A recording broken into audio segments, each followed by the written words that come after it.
So, okay, so I want to talk about a feature that really, the most exciting feature to me on your new lineup, and I have to toot my own horn because I've been bugging you guys for a while about this. and I'm a little bit peeved you didn't give me credit for it in your press release, but whatever. The preamp mode is to me a real game changer for somebody that wants to buy a receiver and then have future expandability and to use it in a way that would benefit for having external amplification, to have a really clean preamp signal like you're buying a dedicated processor. And let me just show everybody why I'm so excited about this. So about a year and a half, 2 years ago, I reviewed the Marantz SR8012, which is a phenomenal receiver. It's still in my family room system. I love this receiver to death. And it puts out 4 volts RMS out of the preamp out. So you guys have always, Denon and Marantz have always given really solid preamp outputs. They've never clipped at 1.5 volts like some of the other manufacturers do. But I go beyond just looking at distortion or just looking at clipping. I actually look at FFTs to see the distortion profile of a preamp output.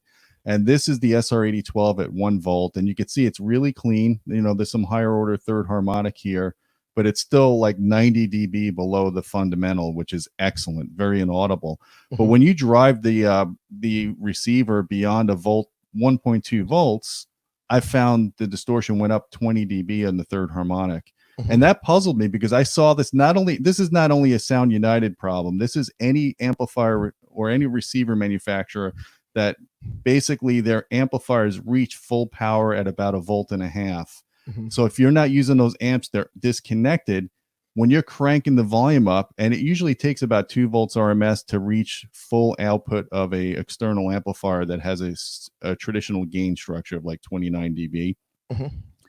And what happens is those amplifiers are clipping, and the distortion from those clipping amplifiers are feeding back into the preamps.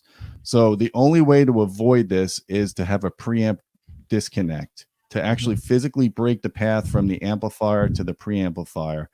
And I'm happy to say that's what you guys are doing now, not just with the 8500, but now for every model on these new X-Series that have a preamp output, you have a preamp disconnect.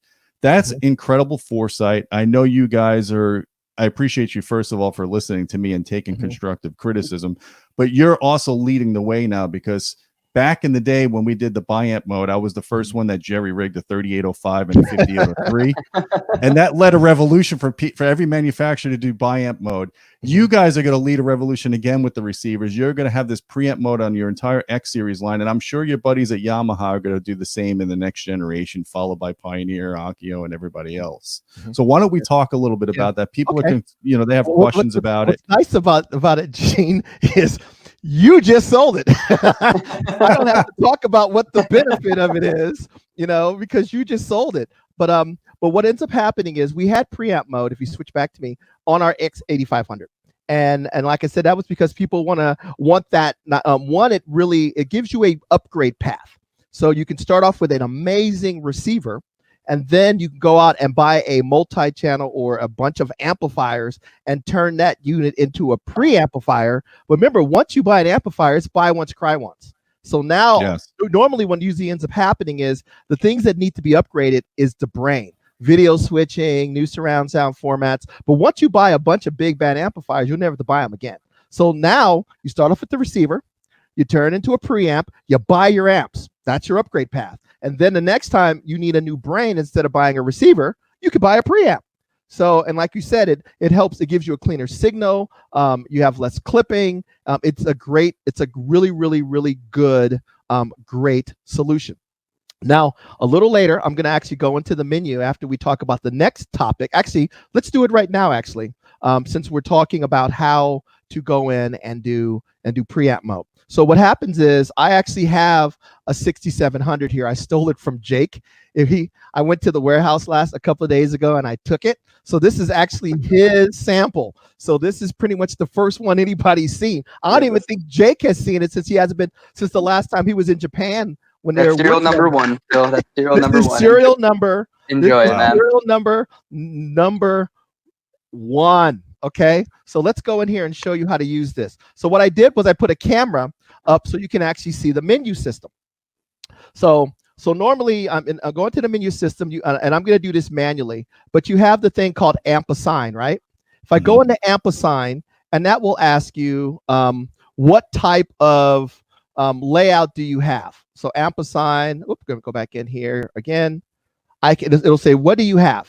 And I can say, I have a 11 channel, I have a 13 channel. So you go in and you make your predictions. Then if I go in, I hit preamp, you'll see all those pre's jump up. It's all or nothing. So when you hit preamp mode, it physically disconnects all the amplifiers. So if you have a 5.1, you need a 5-channel amp. If you have a 13.1, you're going to need more amplification to do that. So when you go into preamp mode, it's an all or nothing proposition. But it's as simple as going into the amp assign and switching it on and off. So 2 things I'd like to keep that slide up while I talk. 2 things I like to address to people. What's cool about this too is if you go into preamp mode, if you decide the amplification in the receiver is not enough and you want to have separate amps, you get Emotivas, Outlaw, Monoprice, whatever you want.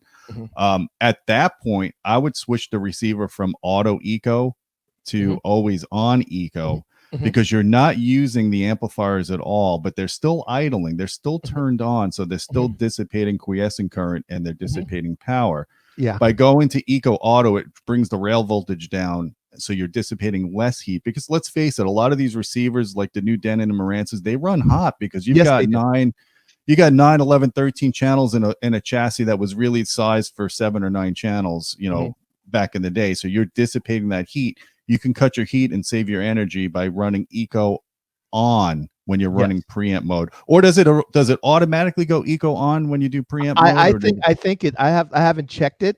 Let's look here. So that's something Yamaha might want to consider, that if you put it in preamp mode, it should automatically go to eco. Go to eco on. Yeah. Eco on. Yeah. So if I go so back another cool thing I thought about last night with this preamp mode, you could conceivably hook up a 5.1 or 7.1 speaker system in another room, connected to the amplifiers of this receiver. Okay. Yeah. And then when you so you could could conceivably have processing in another room by turning the preamp mode off and then turning your main amplifier off.